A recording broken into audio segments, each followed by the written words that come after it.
Gruodžio 4 dieną 18 val. Alytaus Rotušės aikštėje nušvis Kalėdų eglė. Populiariausias naujienų portalas Dzūkijoje Alytaus gidas ir 3A studija dovanoja eglutės įžiebimo šventės tiesioginę transliaciją.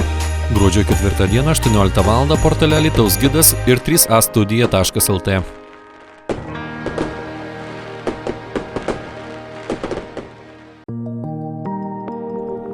Alytaus gidas – populiariausias portalas Dzūkijoje.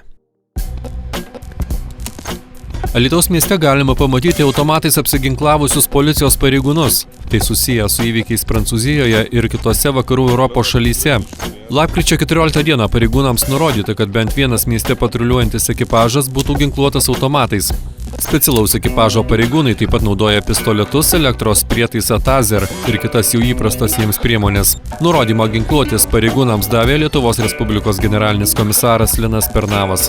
Nurodė sustiprinti patruliavimą vėlgi masinių renginių metu, viešose vietose ten, kur yra didelis žmonių susibūrimas, bei patruliuoti su automatiniais ginklais bei šarvinėmis liemenėmis.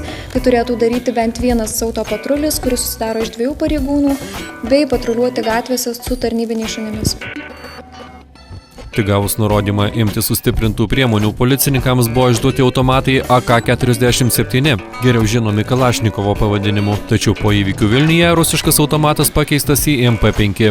Yra naudojamas pistoletas kulkosvaidis MP5 bei šarvinės liemenės ir taipogi tarnybiniai šunys. Manau, kad tai yra labai gera prevencinė priemonė, bei žmonės mato, kad jų saugumas yra tikrai užtikrintas. Alytuje galima pamatyti ir policijos kinologus. Tai nepaprastas patruliavimas. Jis taipogi susijęs su padidėjusia terorizmo grėsme. Alytuje budi kinologai su vienu geriausių tarnybinių šunų Lietuvoje Enzo. Darbo gavo ir ugniagesiai, jiems nurodyta peržiūrėti masinių renginių sąrašus. Pasidomėti, kokie renginiai vyks artimiausių metų Alytaus miesto teatre, savivaldybėse, sporto rūmuose, Alytaus kultūros ir komunikacijos centre bei kitose masinius renginius organizuojančiose įstaigose. Kaip manote, ar Lietuvai gresia teroristų ataka? Manau, ne. Kodėl ne? Ne tokia didelė šalis, kad galėtų tas įvykti. Taip mes dalyvaujame misijose su amerikiečiais. Dalyvaujam ir dalyvausim, ir čia nemanau, kad taip atsitiks. Labai sudėtingas klausimas. Tikriausiai nėra nei vienos išimties, bet Lietuvoje nemanau, kad tas šalis, kur čia būtų.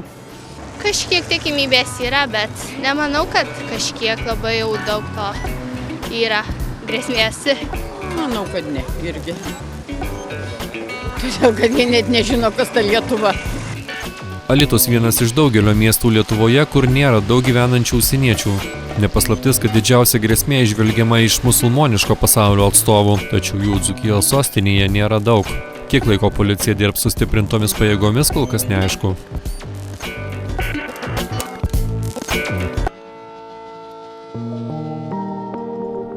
Alytaus gidas – populiariausias portalas Dzūkijoje.